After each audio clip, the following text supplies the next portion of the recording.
नमस्कार दोस्तों, मैं लक्ष्मी। आइए आज की कहानी स्टार्ट करते हैं। एक छोटी सी बहुत कहानी है कि मेहनत में सुख। दोस्तों, किसी गांव में एक संत रहते थे अपनी पत्नी के साथ और उनके पास थोड़ी सी ज़मीन थी। संत बहुत गरीब इंसान थे और जो खेती थी उसी में खेती करके अपना जीवन यापन करते थे।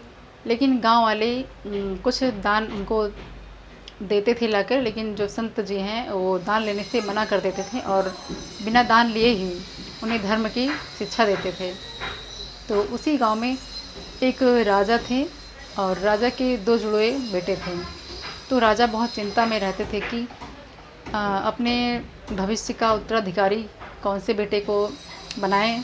बहुत चिंतित रहते थे इस बात को लेकर। तो उनके मंत्री जी ने बताया कि महाराज, इस गांव में एक संत रहते हैं जो सभी तरह का ज्ञान उनके पास ज़रूर रहता है और सभी समस्या का हल वो ज़रूर बता देते हैं। तो आप एक बार उनसे जाके मिल लीजिए। अपने मंत्री की बात मानकर राजा जो है संत के पास पहुँचे और अपनी समस्या बताई। तो संत ने कहा, महाराज, उत्तराधिकारी चुनना तो बहुत ही सरल है, आसान है।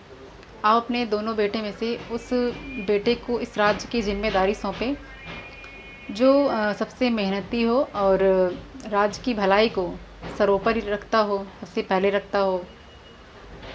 तो राजा ने ऐसा ही किया और अपने मंत्री के द्वारा उन्होंने कहा कि कुछ धन जो है संत के यहाँ पहुँचा दिया जाए।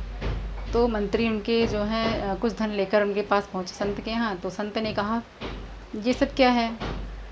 ये सब मुझे स्वीकार नहीं है, इसको आप ले जाइए वापस।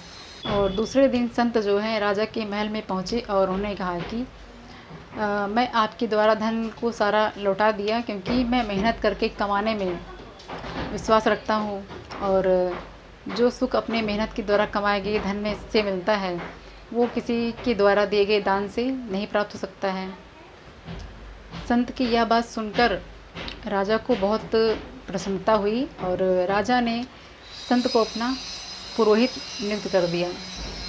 दोस्तों, इस छोटी सी कहानी से हमें यह शिक्षा मिलती है कि जो सुख अपने मेहनत से और ईमानदारी से कमाने में मिलता है वो किसी के द्वारा दिए गए दान से और बेईमानी से कमाया गया धन, उसमें कोई सुख प्राप्त नहीं होता है। दोस्तों, आप लोग को ये छोटी सी कहानी कैसी लगी कमेंट करके ज़रूर बताइएगा। मिलते हैं नई कहानी के साथ।